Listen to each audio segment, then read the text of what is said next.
Sometimes your subconscious mind takes you to destinations that you don't want to go to. While we often think ourselves as a conscious being, much that shapes our health and our well-being operates beneath the surface. The biggest limiting belief is that it is hard to release pain.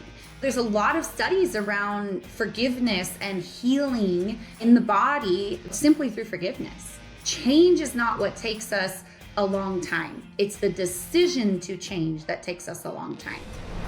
Neck pain, backaches, headaches, fatigue, the list goes on, and you're likely on it. Tired of the broken system and big pharma? We offer logical solutions, teach you to think critically, and empower you to reclaim your health. Welcome to the Unplugged Healthcast with Dr. Kevin Wall.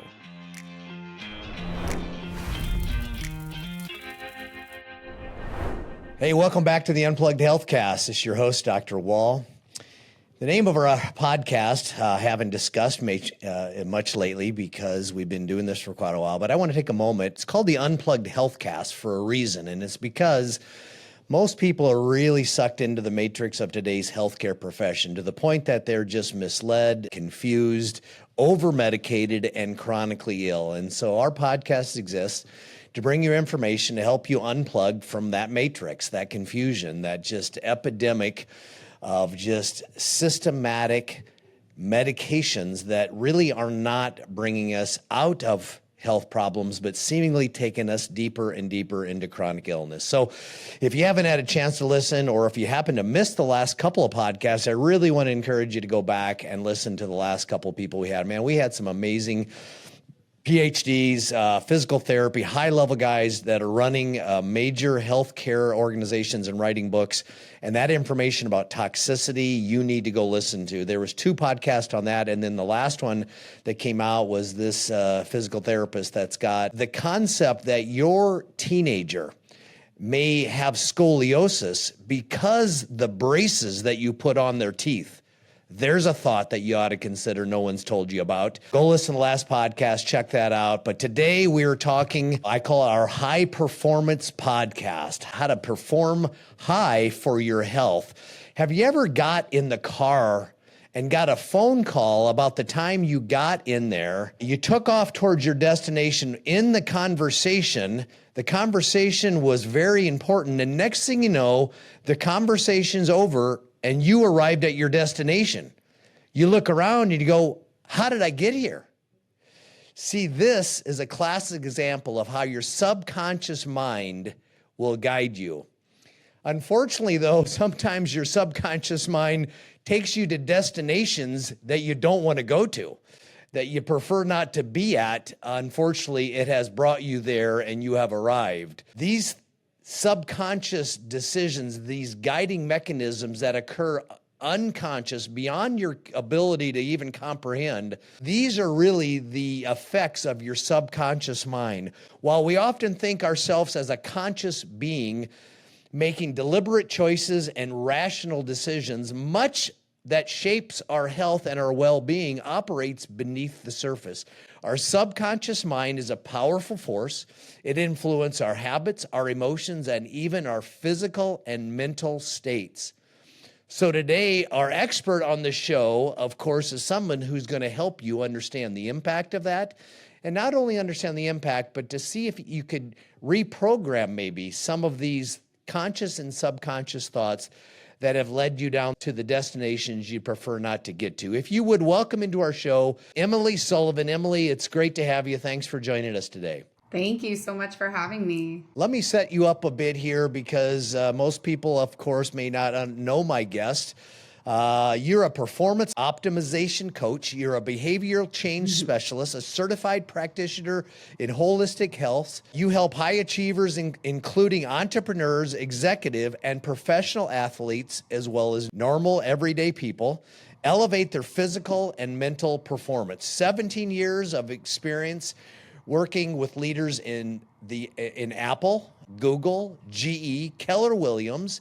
You work with professional athletes in the NFL, the NBA, Major League Baseball, and Major League Soccer. NASM personal trainer, You're certified in IIN holistic health coaching, hypnosis practitioner, and a master in NLP practitioner. You bridge the gap between mind and body to empower lasting change. That was a lot. I don't even know how you had time to get all those criteria, certifications, and experience, but what did I miss? Fill in our crowd on anything that I left a gap on. I think you got it all. I think the main thing to know is that it's my life's work. So, it's just something that I love. I love human beings. I love why we think the way we do, why we perform the way we do. Most of the credentials I have are because I was curious for myself how to change. So most of what I've helped my clients with, I've myself struggled with. So we're all human. We're all trying to just become better. So I think you hit most everything. The easiest way to understand how I have all those credentials and the path I took was to understand that I myself struggled as a young girl with being an athlete and sort of my image, like my body image, my health and wellness. And that affected my mental health as well. And so when I was an athlete and then moving through college and then outside of college, I basically became just interested in how to perform better and that's where NASM and personal training came in. And then I became a holistic health coach because I was curious on the nutritional side of things and the balance. And then I realized after helping clients for a number of years that it's more tapping into the unconscious mind, and that is where the true change happens when it comes to behavior. So it was a long journey for myself, and then helping a number of clients and running a business along the way. But that's kind of the path that I took. Awesome. Well, I'm excited to learn, and I'm excited for our crowd to think in a different way, possibly. Can you maybe just set this up a little bit for me? You're a performance optimization coach. How does that relate to people's mental and physical health, though? Because I think of sports psychology. I think of some of the issues when I play competitive golf of how my mind, my subconscious thoughts, visualization is affecting my performance. But help me understand how that translates into mental and physical health. Sure. So basically, if you think about everything physical, so much of pain or performance or things that we are doing on the physical, right? Behaviors, saying I'm going to not eat this bag of chips and then going and eating the bag of chips. Everything on the physical usually starts in the mind first. So for you to have a podcast, you said to yourself, I think one day I want to have a podcast, and you probably visualized the podcast and you thought about what kind of podcast you would want to have. And so, in order for us to be on here with this technology, at first you had to have that thought that you wanted to create this. Isn't that right? Of course. Sure. And so essentially it's the same for performance. So if you want to perform in a certain way with your golf or with anything, whether it's a sport or business or in a relationship, usually that's starting more on a mental level. And so everything is stemming from the unconscious mind. The unconscious mind is more like, if you think of it, your conscious brain that has a goal, 5% of your mind is your conscious brain. That's like the captain of the ship.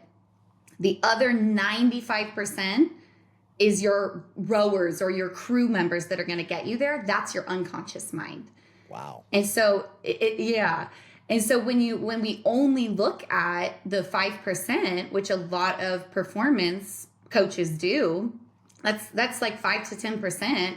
The rest of the 90 to 95% lasting change and behavior change is actually coming from that deeper underneath layer. Think about if a captain of the ship says, we're going to go to this island over here.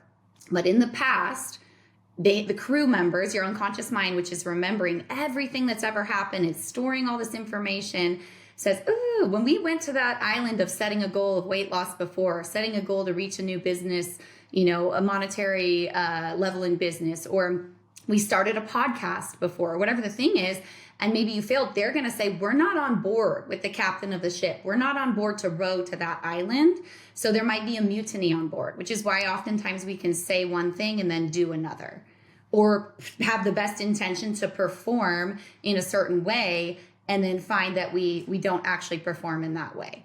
So it seems like it's almost self-sabotaging thought processes, which I think people have heard, but I don't think they've understood that they're dealing with 95% of their brain that could be sabotaging what they think they want to do or who they think they want to be. Correct. And so it's catching yourself and saying, how can I make this automatic instead of forced? So if something is feeling really challenging, or you find that, you know, before you go to do something, you're not having the emotional reaction or the physical reaction that you want to something, what we're doing is going in on the back end and saying, if your phone is glitchy, if your app on your phone, right now you had me download an app to be able to do this. Well, if my phone wasn't working, which has happened earlier this week, I'm not going to go get a new hardware, like a new case for my phone. I'm probably going to look to see if there's a software update for me to have. And so what we're doing on the back end is really tapping in to what that software update is. So a lot of the work that I'm doing with people, why it is so fast and so effective, and they're going, how in 2 hours could I completely rewire and now my behavior is different? It's because we're actually going in and doing that software update. We're not looking at the hardware. And so many people are looking at the hardware. Wow, that's a great analogy. We deal so much with software updates. Every time we turn our phone on or our computer on, next thing you know, we got to update something. But we never update our brain. We just kind of keep going with the same thoughts that we've had our whole life and wondering, I guess, why our computer is glitchy. I think that's what you just said. Okay, Well, then I got a question for you here, because I deal a lot with this scenario. In fact, I had a conversation on some guy online that said, you know, man, bunions are genetic. There's no way you're going to get a bunion. It's coming from 95% of the parents had a parent. And I get that it looks like from the outside that the parent had the problem, and so you're going to get the problem. It's genetic. But don't you think that subconsciously we're programmed by thoughts and ideas and things that happen to us through our childhood, through parenting, through people around us, through educational scenarios that almost program us subconsciously? Do you think there's really genetic conditions that transfer parent to parent, or do you think it's more subconsciously possible? So there's a really interesting book. It's The Biology of Belief with, I think it's Bruce Lipton. Have you ever heard of that or read that? No. At all. So his kind of thought process is genetics play a role hugely. So if your parents are predispositioned for, let's say, diabetes, or for, you know, being overweight or whatnot, absolutely you can certainly pass down things through genetics. And yet what he finds and discovers in the book, and I just kind of, to be honest, it's a little bit dry, so I'll summarize it for you, or maybe have someone else, but I like the thought and the science behind it. It is proving and saying that you can actually, through your beliefs, override your genetics, a significant portion. So if a belief system, so if you think about it, as I began to say, the way that we work is you form a belief system about yourself, which I know in the work that I do can be passed down generationally through people, or through even in the womb. I've had clients who have belief systems, you know, that they're forming, and we go, well, what's the root cause of that? It's like, well, I'm not really sure. Well, you don't consciously know, but your unconscious knows. That might be at a very young age, usually before the age of 7, is when your beliefs are formed. And so if you have a belief that I'm going to wake up today and do this podcast and feel great, you know, and then you have the thought, you know, you have a thought that forms an emotion, and based on that belief system and that thought, that emotion, you know, is what is going to allow you to feel that physical outcome. So if somebody says, I have anxiety, and they label it anxiety around public speaking, right?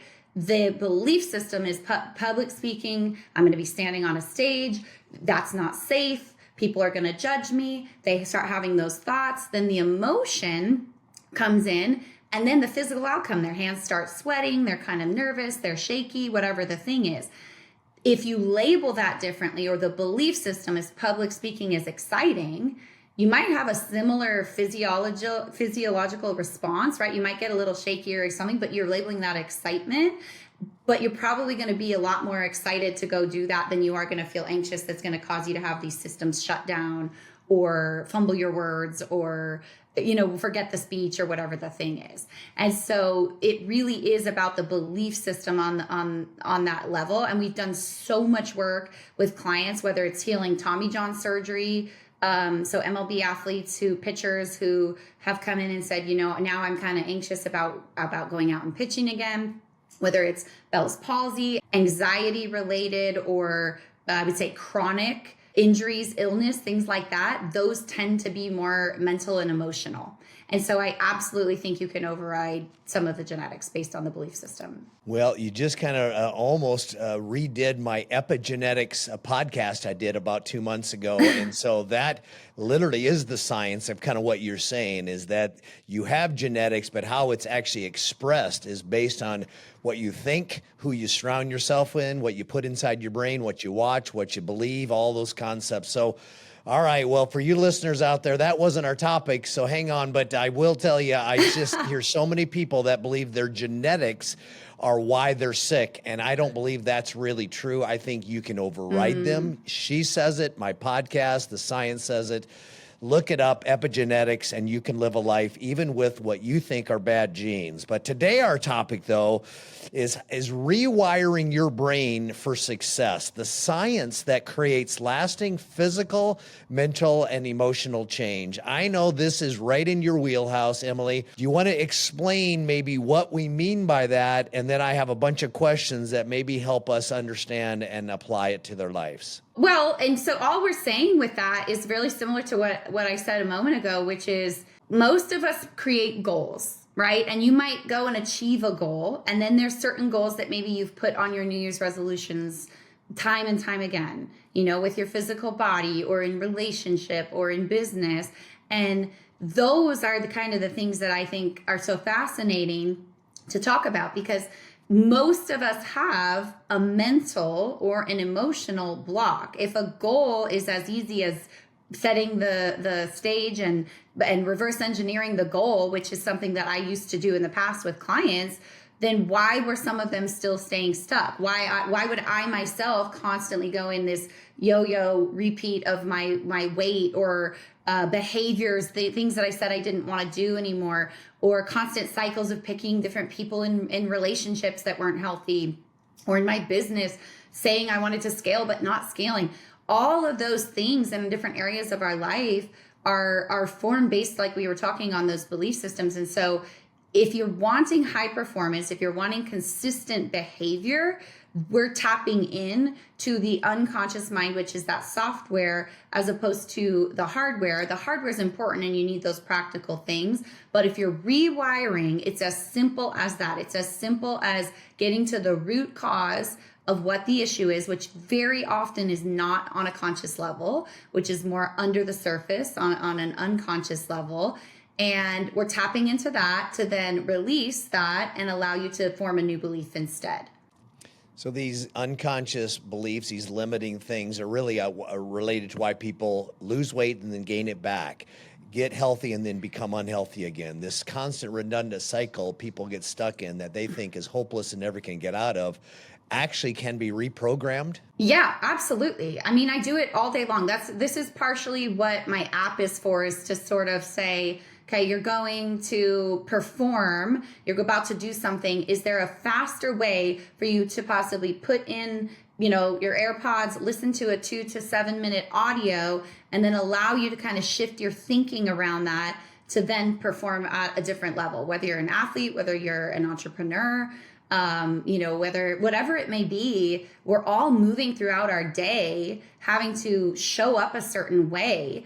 And if something poor happens in the morning, like you wake up on the wrong side of the bed and decide it's going to be a terrible day, or you get in a fight with your partner, but then you have to still go close the business deal, or whatever the thing is, show up for work. Everyone is affecting, even someone cutting you off in traffic can change your state, right? And so it's like all about being in control of your state change, but also on a deeper level, your consistent behaviors, being able to go in and say, okay, I'm constantly having this behavior I don't want. I'm constantly not reaching my goals. How do I rewire that on a deep-rooted level? So Yeah, I would absolutely say anything as far as, I had a client who would make money and then constantly lose it, or lose the weight and then constantly gain it back because they didn't have a belief system. Either one, they were worthy of keeping it, or two, that they could manage it if they did keep it. I heard you said you have an app that people Yes.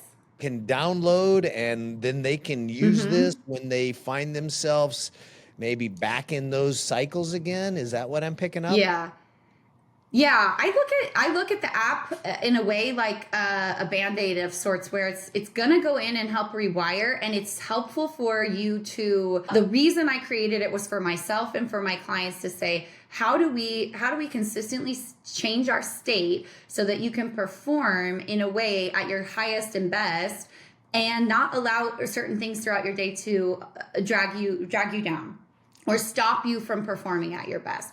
And so what the app is sort of a way to say, okay, you just got cut off in traffic, or you just got in a fight with your spouse, or you're not in the mood to go work out, or whatever the thing is, it can go in and help you rewire that belief system in a way, sort of like a Band-Aid. What truly I think is the answer for most people is to go a little deeper and dive into a certain area of life and do a full breakthrough. That's kind of the larger program that we do, like our signature program, I would say, is this breakthrough program, where you're going through all areas instead of just sort of picking and choosing. But if you want, either prior to or after doing something like the breakthrough program, my app is there to help the masses and to help you be able to do this at any given time, just to help you perform at your best as opposed to staying stuck. What's so funny is I made it maybe like 2 years ago and whatnot. And so there's a lot that I'm redoing and adding, and there's so much in there now that we're kind of going to pull back and clean it up a little bit.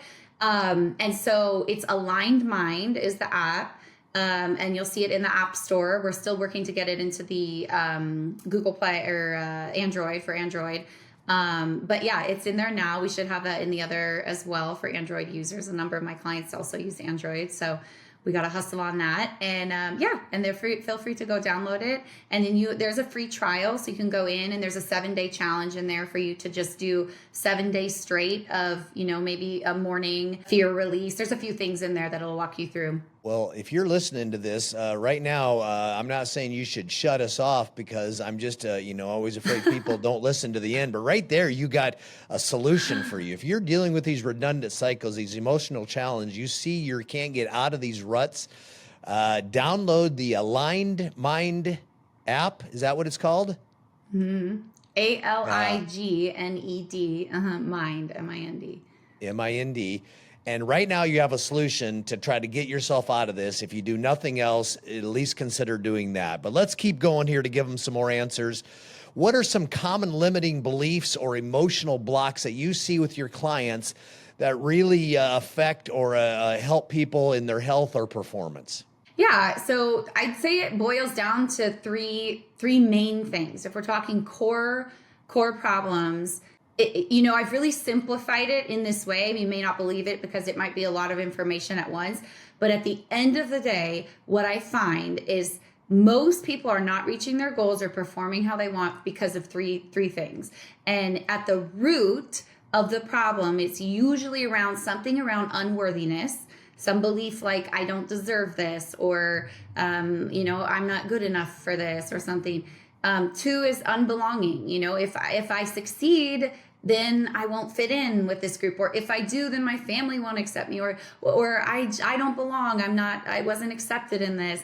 And the 3rd is usually lacking resources. So others all have access to this, but I don't. Someone else has willpower, but I don't. Or, they're lucky because of, like you said, genetics, or whatever it might be, right? So in the context, holistically, the clients that I work with, while they are high performers and they are usually entrepreneurs or athletes, by the way, athletes just sort of started coming in. I'm not marketing to professional athletes. It just so happened once you start working with a group of people, they come in and you work with them. And most of them, once they transition out of their career, they're usually entrepreneurs of some sort. So we have a lot of realtors, we have a lot of different people, but some form of entrepreneur or athletes usually is kind of who we work with the most now. And when we say regular people, I heard you at the beginning say, it's like they are regular people. I cannot tell you the number of athletes I've worked with, whether it was Super Bowl, high achieving, XVP of Apple or Google execs or whoever it is. It's like we start in this work and we get into this because we're high achievers, but we have the same blocks and similar blocks, maybe just a different level or layer of that. But they're all kind of boiled down to those three things, the root cause problem for most people. And if we can get to that and the root of that and the negative emotions that are tied to that, because sometimes you could rewire a belief, but you still have maybe the anger tied to that, or you still have the fear tied to that, or there's still some form of sadness or whatever it may be. So we kind of, throughout the full process we do in the breakthrough program is saying, let's take that belief system, but let's also take those negative emotions that are stored in the body somewhere that could be in a chronic back pain or neck pain or chest pain or illness that they're having. And let's get that cleared and released so that then we can go in and fill you up with what it is that you want. Let's empty out the things that aren't you, that aren't serving you, that weren't even belief systems you formed, maybe your family did or society, and the negative emotions that come with that. And then let's build you back into what your goals are and have you move forward at a rapid speed usually. Unworthiness, you're not worthy to be healthy, to be successful, to be in a good relationship, whatever it is. I've seen it. I've treated so many patients over the last 36 years, and I know mentally when they come in, if I'm going to struggle helping them, because I hear the words that they actually believe they're always going to be sick or they're never going to get out of this type of thing. So unworthiness. And then the second one was unbelonging, which I love that because again, we're so disconnected in society. And I think that's got us stuck in chronic states of mental and physical illness. And then the third one, which I just want to clarify, is a belief of not having the right enough resources. It's not that there aren't resources, that people maybe don't believe they have resources. Is that what you meant by that one, though? Yeah. So think about it's like something outside myself. Like other people have willpower to lose weight. Other people, I even caught myself doing this the other day.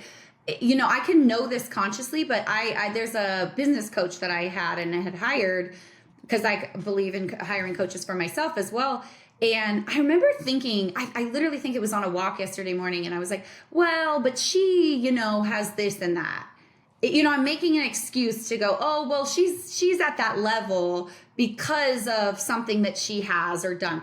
And then I kind of caught myself and I said, no. That's a limiting belief. Like you have every access to every single thing that she does. There's nothing she has that you don't have or that you can't create to go do what you need to do. But it was a really nice way for me to get out of having to do the work to produce what it is I want. And it's possible there's some fear there that maybe I'm not capable of doing it. And so I find that, the shift for the behavior that I would encourage people to do is listen to your language and see what's coming out. So if you're saying something like, I can't, or I could never, or everyone else, or whatever it is, one, you can start changing just your language to say, I'm learning to. I'm learning. I can't start a podcast. I can't run technology.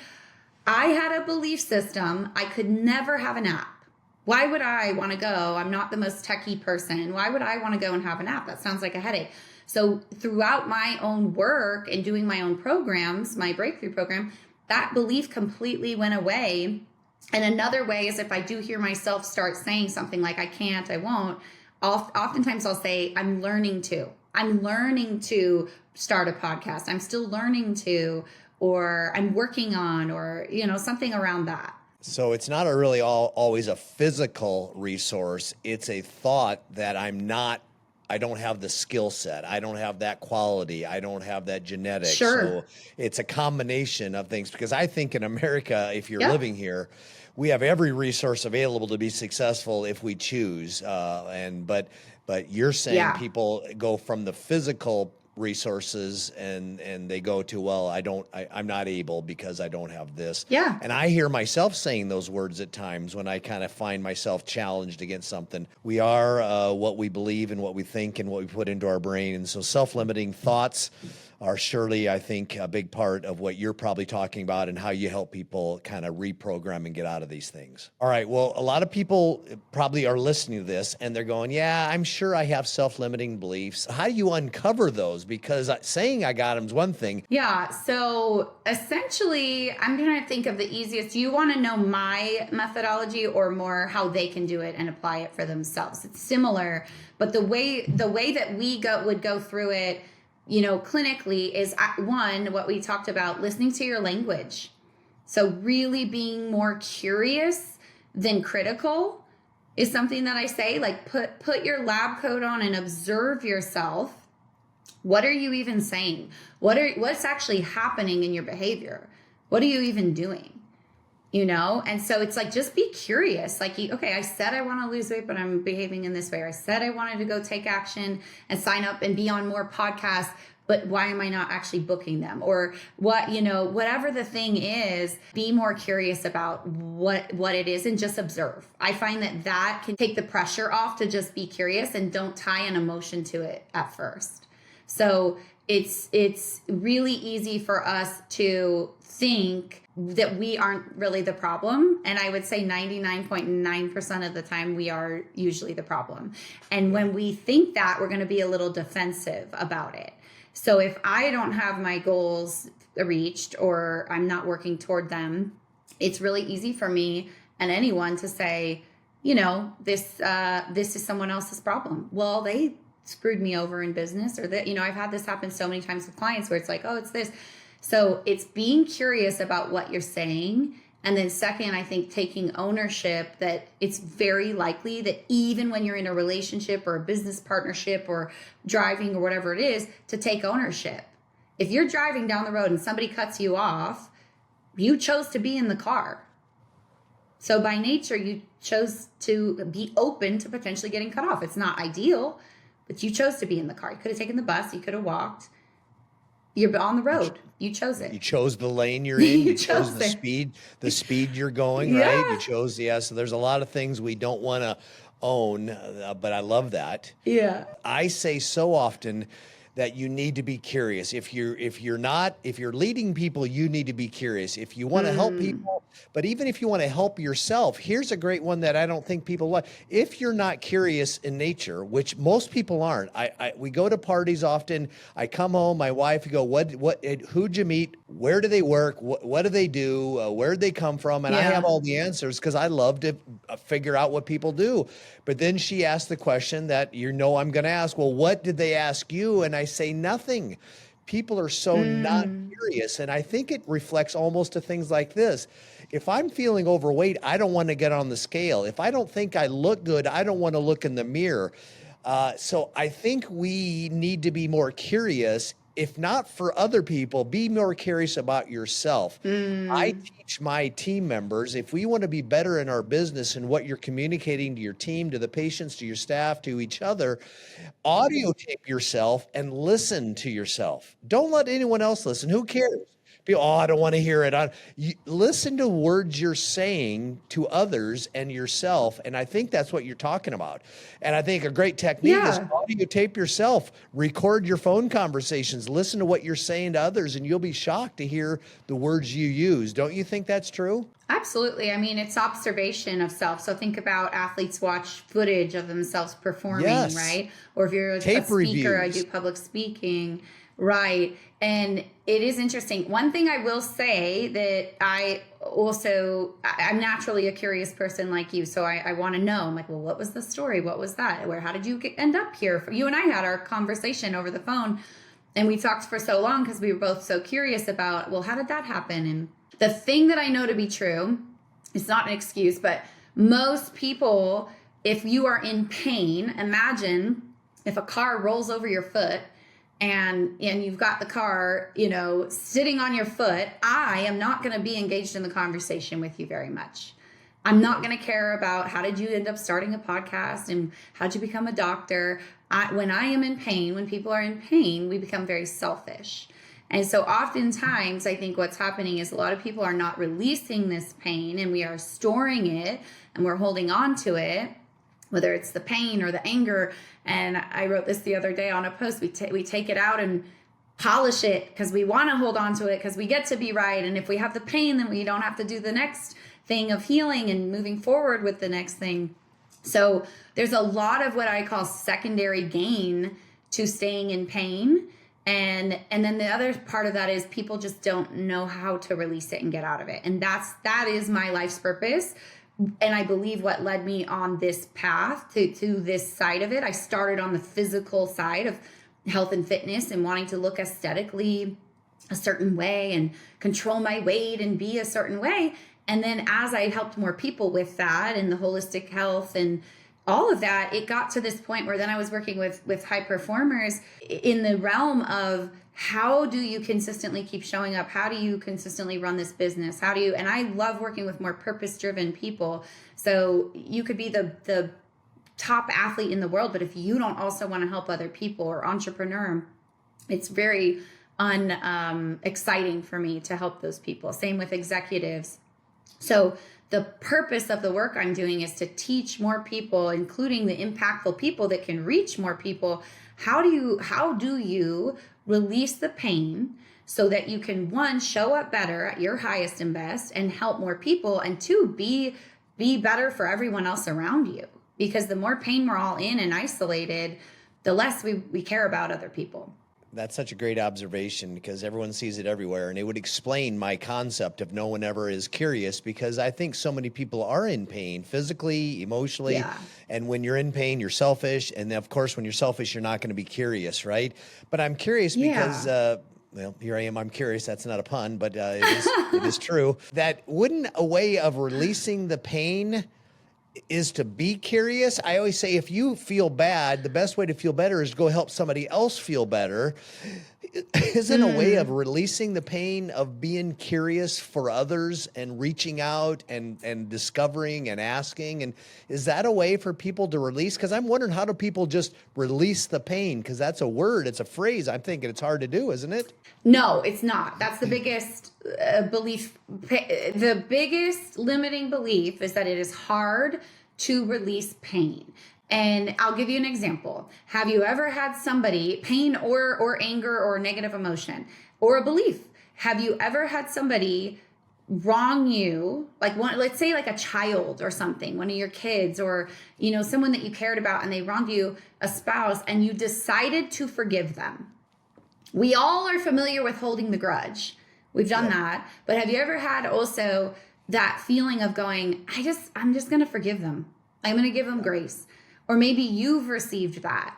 And so there's a lot of studies around forgiveness and healing in the body, chronic illnesses, pain, but simply through forgiveness, like choosing to let something go.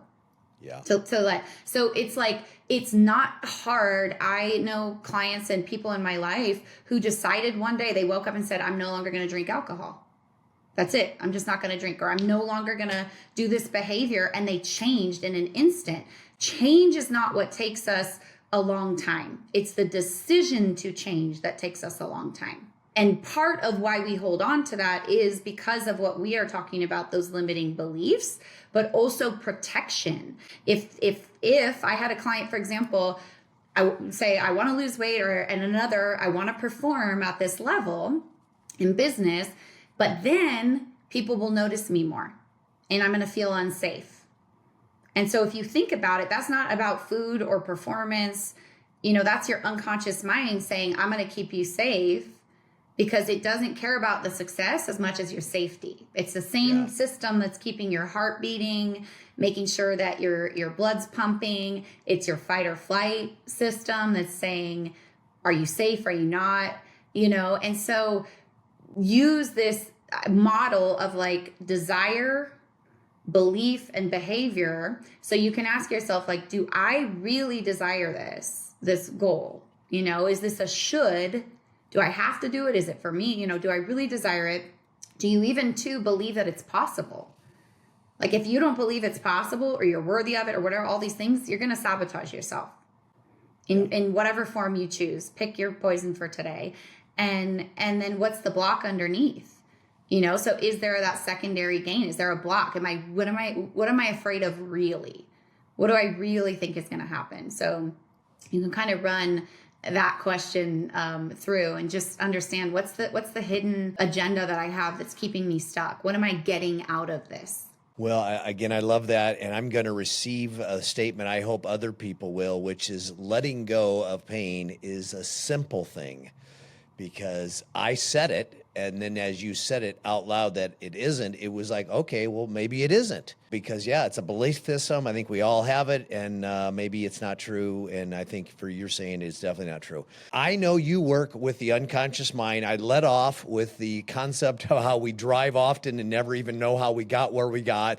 Unconsciously, how does working with the unconscious mind, why is that essential for really creating lasting change? Because a lot of people may get the app, they'll download it and listen to it, get some change, but it sounds like someone really has to tap into that unconscious scenario to really get lasting change. Talk to me about that. The unconscious mind, again, is driving like 95% of change. So imagine it like an iceberg under the surface, right? And then your willpower or that desire to change, that conscious mind, it's like that 5% tip above the water.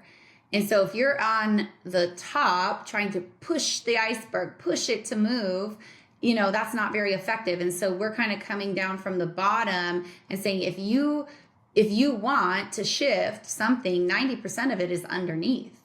Again, it's not the phone case that's glitching. It's the software update that needs to happen, whether that's one app or a full system update. And the way to explain how I think of the app is it's the Aligned Mind app that I was talking about, our app, is it's sort of the Band-Aid where it's like we can shift these little things, but if you want to go all the way, we do the breakthrough program, which is to kind of release most of a certain area of life, whether it's career or relationship or body, fitness, health and fitness, that sort of thing. So when you catch yourself like trying to force something or it feels hard, sometimes it's just a scheduling issue. Like getting up, you're fitting so much in. And then the other time it's mental or emotional and you have these blocks. And so that is really what I would say is most people, if you're not following through on what you say you want to do, it's probably a mental or an emotional block that's happening if it's something that's chronically coming up. I agree with you 100%. See it all the time. I have some really important people around me. I notice they struggle with that. I probably struggle with that. We all, I think, do. Okay, so unconsciously, we're sabotaging ourselves. What techniques, how do you, if someone comes to you or someone, with your degrees or background, how do they, we have a joke around here with some of my high-performing team members, and it's called tapping into your basement. Hey, I tapped into your basement, or we got to tap into your basement. I think that's what you're talking about here, because underneath the iceberg, in the basement of our lives, how do you do it? Are there techniques, treatments? I see you're certified in hypnosis. Is that how you do it? How do you treat? How do you get people to tap into their basement? So the first thing I'll say on our side when we work with clients, and when I say myself and my team members, hypnosis is just the vehicle. So people are very fearful of when we bring the word hypnosis because they think of stage hypnosis, walk like a chicken and walk. That is like I would call a party trick that they're using. They're looking for the most susceptible, suggestible people who want to be. So hypnosis is a do with process. We cannot hypnotize you if you don't want to be. And in hypnosis, we are in, if you have a 90-minute speech that you're listening to at a conference and the person's kind of boring, you're in a state of hypnosis. If you're driving in your car down the road from Arizona to California or whatever it is, a long ride, you're in a state of hypnosis sometimes. So it's a relaxed, focused state, and it allows you to tap more into that 90%, 95% of your unconscious to then just become more susceptible to the changes that you want, that we are gathering from you. What do you want to change about it? And discovering maybe the root cause of the block for why you might have a block. So hypnosis is the vehicle you get in, just like potentially, you could relax yourself through meditation. Also, your waking and sleeping state right when you wake up in the morning, that's a little bit of a state of hypnosis right before you fall asleep at night. So sometimes we'll have people listen to the app, right at those times when they wake up, or I know I do, or right before bed, and it kind of can put you into that suggestible state. So that's all it is. We have a number of different other therapies that we use, but mental and emotional release, MER. Some people are very familiar with, I'd say at this point, like EMDR. EMDR is kind of the rep. Yeah. It's different in that we are not making you relive a trauma. So why so many I've worked with a lot of police and fire, first responders.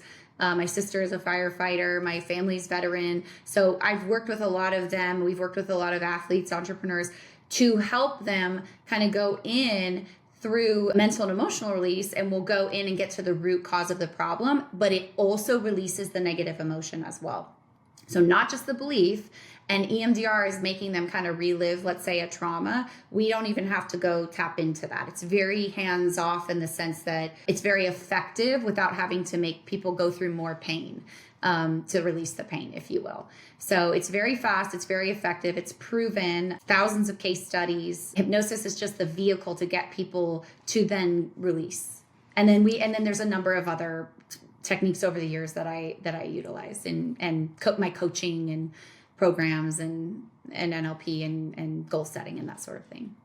Well, I appreciate you explaining that, because I know I've thought it and I've heard it and I've been at those parties where they did it. And yeah, I think it's got a bad name or rap that it isn't something. But I'd also go back and remember my mom got hypnotized to lose weight, and it worked. And I know of lots of people that did that. So it's proven to be really effective, and done in the way that you're explaining makes complete sense. I think if you're listening and you understand and believe, as you should, that your subconscious mind sabotages you, sets you up, and sets you to destinations you don't want to get to, then you're going to have to then believe to get out of that, you got to figure out ways to actually tap into that basement, as I joked. Emily, if they want to get you to help them, tell people how to find you, how to reach you, where they can maybe find solutions. Sure. Yeah, you can always most people have Instagram. So it's just go to I am Emily Sullivan, IAMEMILYSULLIVAN. I am Emily Sullivan on Instagram. We're also on Facebook. I'm on LinkedIn, so most of the channels we are on there, but you can always just message myself or our team through Instagram is usually the easiest way. Most people are on there. You can also send an email to Emily, EMILY, at alignedmindcoach.com. And then that's our website, alignedmindcoach.com. And there's a bunch of landing pages and things for programs that I have. I have a boundary boot camp and the breakthrough program. So it just depends on where you are in your change and what you're needing help with. And we're pretty good at assessing that. And if people just need a little bit of help to get over the hump of something, or they need a lot and they need a larger program or help or support, we can do that. And if we're not a fit, I love referring to who is a better fit. So it doesn't mean necessarily we're a fit for everybody, but they might need the resources to go to someone who is. And you are in the Phoenix area, but they don't have to be in the Phoenix area to get help, right? No. They can, I assume there's ways that you can do this just like we're doing that and help people through these processes. All of our clients are all over the world, so it's very convenient. They can be at their home, laying down in their bed, whatever it is. Sometimes it's more like this if we're doing coaching calls, but if we're working on MER or doing the breakthrough, it's a lot of like relaxed laying down. So it's very simple. You can just do it over Zoom. All right. Well, there you go. And the Aligned Mind app, you need to download that, and you'll find all this information in our show notes, and we'll try to get it on our website at drkevinwall.com. So, all right, Emily, here you go. As fast as you can. We don't have much time, but the top 3 things that they can walk away with to do tomorrow to help them perform better physically or mentally. What are they? Yeah, I would say, there's a 3-2-1, shift method that I like to follow. And so it's when you work with high performers, the edge or the performance, it's not from hours of training. It's learning how to redirect your state in the moment. And oftentimes the best way to do that is to think about your future self. How would this version of me, who I want to perform as or be, that is in this healthy state, that is making this kind of money, that is this person in the relationship or attracting this person in relationship, whatever it is. So the 3-2-1 shift method. So 3 breaths, just pause and reset your body. So you do that 3 times, 3 breaths, 2 words. So just ask yourself, future me, like what would I be acting like? How would I be acting? What do I look like? What do I sound like? What would I do in this moment? That future me. So 3 breaths, 2 words, and 1 action. Take that step that your future self would take right now. So if you're feeling stressed, if you're feeling like you're not following through, I think the easiest is just the 3-2-1 method, and you're shifting in that sense. So 3 breaths, 2 words, future me, what would I do? And then 1 action. Just take that step, whatever it is. Wow, that was awesome. I put you on the spot, and you performed at a high level with that recommendation. So there you go, guys. There's a walkaway for you if you made it to the end of this podcast, which I hope you always do. You got some real information that you can change your life today. So that's what our podcast is about. And if you do me a favor, I need you to share this to somebody you know who's dealing with physical or mental issues or want to perform higher. Share Emily's information, go see her, get a coach, get some solutions. Worst thing you can do, though, do nothing. Guarantee formula to stay as you are and get worse every year. So that's it, guys. We're going to check out, sign off. This is Dr. Wall and Emily Sullivan. We're signing off from the Unplugged Healthcast. Always remember, be blessed, be healthy, never give up, and never give in. We'll see you on the next Unplugged Healthcast. We'll see you soon.